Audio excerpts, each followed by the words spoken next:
আলাইকুম এভরিওয়ান, কেমন আছেন সবাই? আশা করছি আলহামদুলিল্লাহ সবাই ভালো আছেন। আল্লাহর অশেষ রহমতে আমরাও অনেক ভালো আছি। তো নাইস একটা ওয়েদার দেখতে পাচ্ছেন, আর আমরা এখন যাচ্ছি সাদা পাথরের দিকে। আজকে আমাদের ভ্রমণ সাদা পাথর। আর ওই যে দেখতে পাচ্ছেন আবছা আবছা দেখা যাচ্ছে, ওটা হচ্ছে ইন্ডিয়ার পাহাড়। তো পাহাড়ের দিকে এক দৃষ্টিতে তাকিয়ে থাকলে মনে হয় আমরা সামনের দিকে যাচ্ছি আর পাহাড়টা পেছন দিকে যাচ্ছে। তো welcome to my another brand new blog. যে যেখান থেকে দেখা শুরু করেছেন রিকোয়েস্ট করব না টেনে পুরো ভিডিওটি দেখবেন। আর দেখতে দেখতে যদি ভালো লেগে যায় তাহলে অবশ্যই আমার ইউটিউব চ্যানেলটি সাবস্ক্রাইব করে দিবেন। যারা আমার ফেসবুক পেজ থেকে দেখছেন তারা অবশ্যই আমার পেজটি লাইক অ্যান্ড ফলো করে দিবেন।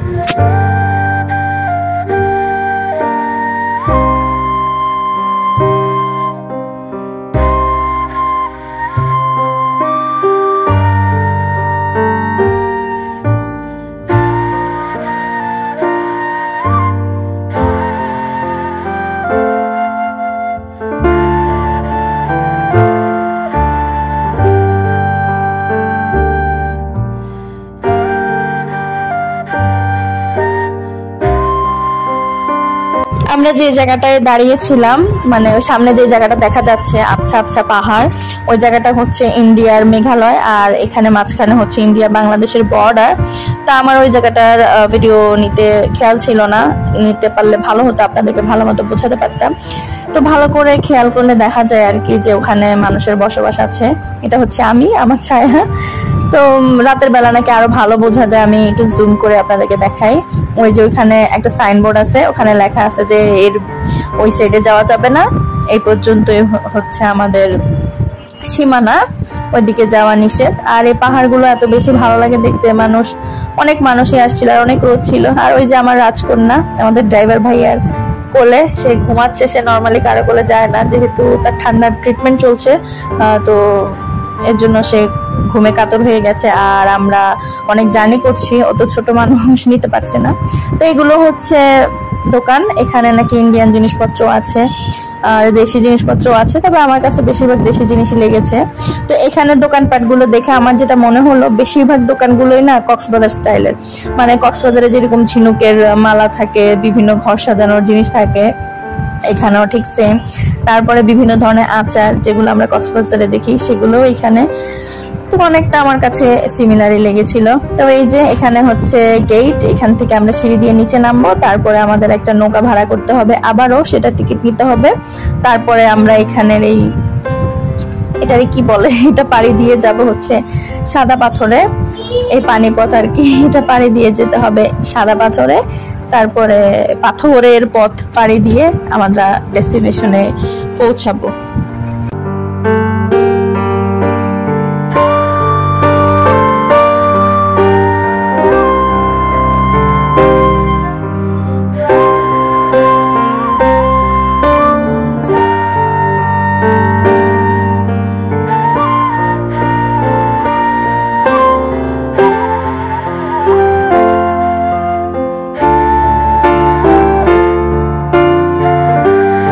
আমি জানি না এই সিন দেখে আপনাদের কি মনে হচ্ছে, কিন্তু আমি যখন সামনাসামনি দেখছিলাম আমার কাছে ছবির মতো লাগছিল। ক্যালেন্ডারে যেরকম দেখা যায়, মনে হয় কেউ যেন হাতে এঁকে দিয়েছে, ঠিক সেই রকম। এই সৌন্দর্য আসলে না দেখলে বোঝাই যাবে না যে এটা আসলে কি।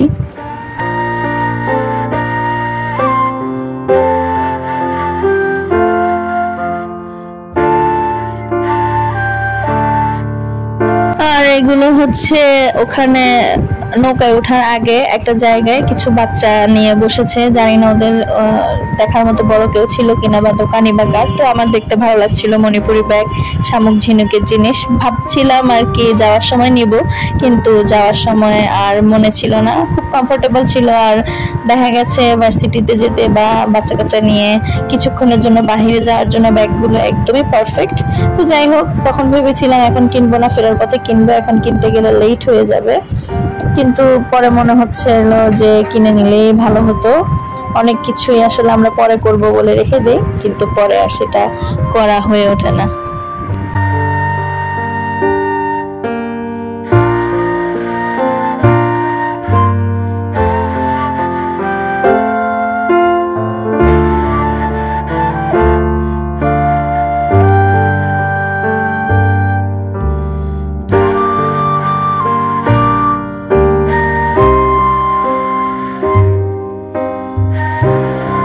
আমাদের ভাড়া করা নৌকা ওইখানে আমাদের জন্য অপেক্ষা করছে। আমরা এখন সবাই মিলে যাচ্ছি আমাদের নৌকার কাছে। তো এখানে সাদা পাথরটা হচ্ছে ইন্ডিয়া থেকে ঝর্ণায় যে পানি আসে সেটা, আর এটা একটা নদীর মতন। এটা নদীর নাম হচ্ছে ধলাই নদী আর কি। তো এই নদীর পানি এত বেশি ঠান্ডা যেটা যাওয়ার পরে বুঝতে পেরেছি। তো এই যে আমরা আমাদের নৌকাতে উঠে যাচ্ছি সবাই একে একে। এখন গিয়ে বসবো, তবে নৌকাতে উঠতে গেলে একটা ভয় লাগে যদি উল্টাই যায়। আহমাদও প্রথম দিকে এই ভয়টা পাচ্ছিল, কিন্তু রাতারগুল ঘুরে আসার পরে সে ভয়টা কাটাই ফেলছে। সে এখন একা একাই চলে যায়, আর ভয় পায় না, এবং পানিও ধরে মাশাআল্লাহ। তো অনেক বেশি এনজয় করছে। আসলে ওর জন্যই মেনলি ঘুরতে আসাটা, ও অনেক চাচ্ছিল সিলেট আসবে সিলেট আসবে, সবাইকে গল্প করছিল। তো এই জন্যই আর কি আসা। আমাদেরও খুব ভালো লাগছে। আর এখানে এসে এই প্রকৃতি দেখে তো আমি মানে বাকরুদ্ধ হয়ে গেছি। এত সুন্দর লাগছিল দেখতে। সবগুলো পানি হচ্ছে নীল, পাশে হচ্ছে সবুজ পাহাড়, উপরে হচ্ছে নীল আকাশ, আর সাথে কাশফুলও ছিল। এটা আসলে ভাষায় প্রকাশ করার মতো না এই সৌন্দর্যটা।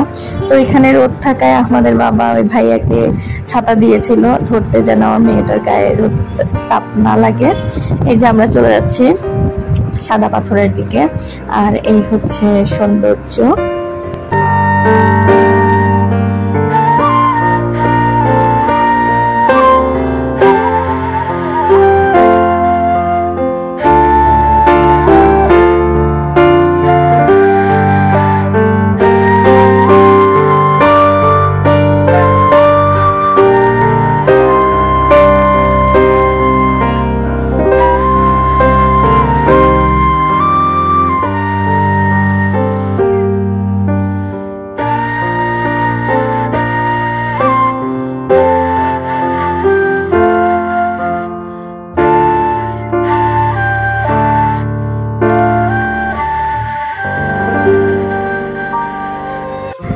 তো আমি যখনই প্ল্যান করি যে নৌকার সামনে গিয়ে বসবো, তখনই দেখি যে এই ভাই সামনে গিয়ে বসে আছে। তো যাই হোক, পরে কখনো হবে ইনশাল্লাহ।